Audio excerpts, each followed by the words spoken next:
Hello everyone. When we hear the word economics तो हमें लगता है ये बस स्टॉक मार्केट, इन्वेस्टमेंट और थोड़ा बहुत मनी से रिलेटेड होगा। But economics is more than that and yet an interesting subject. So first we have to understand the word scarcity. Scarcity एक ऐसी सिचुएशन होती है जहां हमारी डिमांड ज़्यादा होती है हमारी सप्लाई से।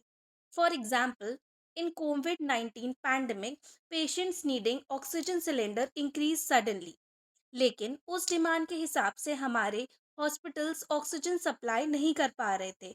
उस सिचुएशन में गवर्नमेंट और हॉस्पिटल्स को एक डिफिकल्ट डिसीजन लेना पड़ा अबाउट एलोकेशन, विच मीन्स कि कैसे हम लिमिटेड सप्लाई में अनलिमिटेड डिमांड पूरी कर सकते हैं। That's what economics studies.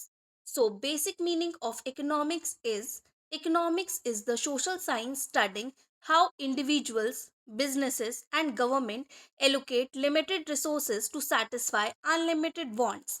अब ये वर्ड इकोनॉमिक्स आया कहाँ से? तो इकोनॉमिक्स एक ग्रीक वर्ड से डेराइव हुआ है, in which oikos means house and nomos means to manage. It means कैसे एक घर अपनी अनलिमिटेड वांट्स को लिमिटेड रिसोर्सेज के साथ मैनेज करता है। हम ये एग्जाम्पल की हेल्प से समझते हैं। हमारी बेसिक नीड साइकिल की होती है। जब ये नीड पूरी हो जाती है फिर एक बाइक की भी नीड होती है, फिर एक कार की भी नीड होती है। देन ये फुलफिल होने के बाद हर एक मेंबर के लिए सेपरेट कार। ऐसे हमारी वांट्स बदलते ही जाती है।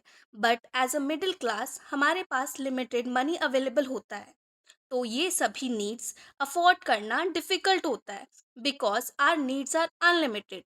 सो इट्स आर चॉइस कि हमें हमारी रिसोर्सेज दैट इज मनी इस केस में का कैसे सही यूज करना है। जिसकी डिमांड नेसेसरी है उसे पहले फुलफिल करें because our needs are unlimited. So accordingly we have to allocate the resources.